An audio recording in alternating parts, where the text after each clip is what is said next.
আসলে নিজের জায়গা থেকেই বলবো, তারপরও হচ্ছে মানুষের বাবা মা আসলে আপনাকে কিভাবে বড় করেছে ওইটার একটা এফেক্ট থাকে। এবং আমার মনে হয় আমার দেখা আমার বাবা সবচেয়ে সেলফলেস মানুষ পৃথিবীতে, এবং সত্যিকার অর্থে ওনার যত কন্ট্রিবিউশন আমাদের দেশে আছে, উনি থাউজেন্ডস অ্যান্ড থাউজেন্ডস অফ মানুষকে হচ্ছে থাকার যে জায়গা, হ্যাঁ, ল্যান্ডলেস পিপলদেরকে, সেটা উনি অ্যাকোয়ার করে দিয়েছে। এবং আমাদের দেশের যে ক্লাইমেট, কৃষক অধিকার নিয়ে আন্তর্জাতিক যতটুকু যাত্রায় আছে, আই থিঙ্ক এটা শুরু থেকে পায়োনিয়ার এখন পর্যন্ত আমার বাবা দেখে যাচ্ছেন। কিন্তু কোনোদিন আমি তাকে দেখি নাই কোনো টক শো, কোনো জার্নালিস্টের মুখোমুখি হতে, বা কোনো জায়গায় সে প্রেস রিলিজ দিচ্ছে। মানে he has no intention of promoting his work. তো ওইটার একটা ইম্প্যাক্ট আমার উপর সাবকনশিয়াসলি থাকতে পারে। তবে আপনি যেটা বলেছেন যে মানবিক কাজ করছেন, এটা অন্যের কাছ থেকে শুনতে অনেক ভালো লাগে, থ্যাংক ইউ। বাট এটা আসলে একটা মনের টানের বিষয় যে আপনি কাউকে বিপদে দেখছেন, ওই মুহূর্তে যদি আপনার মনে হয় যে আমার হার্টে ফিল হচ্ছে I want to help this person, তখন আমি হেল্প করি। এবং আমি যে সবাইকে হেল্প করতে পারি সেটাও না, আমার অনেক সীমাবদ্ধতাও আছে। এমন অনেক অনেক মানুষ বা সিচুয়েশন হয় যখন আমি যতখানি চাই হেল্প করতে আমি পারি না। তবে আল্লাহ আমাকে যতটুকু রহমত করেছেন, আমার পক্ষে যতটুকু সম্ভব করা আমি চেষ্টা করি। আমি বিএনপিতে আসলে খুবই নিউট্রাল একজন পার্সন, হ্যাঁ, একেবারে আমি চাই না আমাকে কেউ বিএনপির সমর্থক এইভাবেই ভাবুক। হ্যাঁ, আমি অবশ্যই বিএনপির সমর্থক, বাট আমি তাদের ক্রিটিসিজমও করি, আমি তাদের ভালো উদ্যোগগুলোকেও হাইপ আপ করি।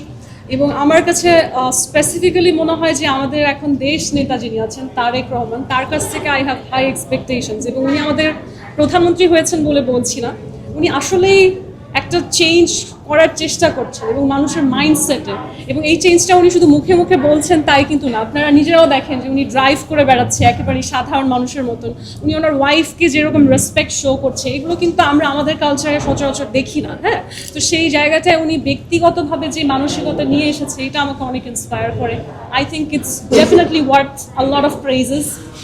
আর তবে বিএনপির যারা সিনিয়র লিডার্স আছে, আমার মনে হয় তাদের আসলে তারেক রহমানকে অনুসরণ করে আরও অনেক কিছু প্রিপেয়ার করতে হবে নিজেকে।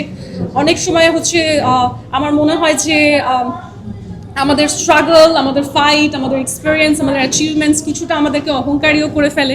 আমরা অনেক সময় এমন কিছু বলে ফেলি যেটা আসলে বলা উচিত না। তো আমার মনে হয় যে তারেক রহমানকে দেখে বিএনপির সমস্ত নেতা নেত্রীদেরকে আমরা যে অলমোস্ট 17 বছর সংগ্রাম করে এখন জয়ী হয়েছি, এটাকে আসলে অনেক কৃতজ্ঞতার সাথে দেখতে হবে। এবং কোনো অবস্থাতেই এমন কোনো কিছু বলা উচিত না যেটাতে আসলে অন্য কেউ হার্ট হয় বা মনে করে যে এই দলটা অহংকারী হয়ে যাচ্ছে। So this is a advice I will give out to my own party. এবং আমার মনে হয় যে তারেক রহমান আসলে খুবই সুন্দর একটা এক্সাম্পল রাখছে অন্য সব নেতা নেত্রীদের জন্য।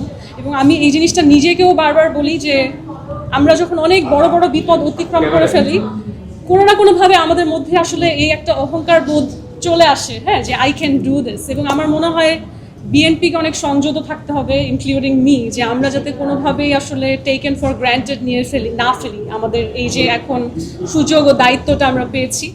এবং সেটা যদি আমরা করতে পারি, আমার মনে হয় যে আল্লাহ আমাদেরকে হেল্প করবে আরও দীর্ঘ সময় রাজনীতিতে সক্রিয় থাকতে। লোডশেডিং কিংবা ঘরের বাইরের তীব্র গরমে ওয়ালটন রিচার্জেবল ফ্যান থাকলে থাকবে শুধু বাতাস আর বাতাস।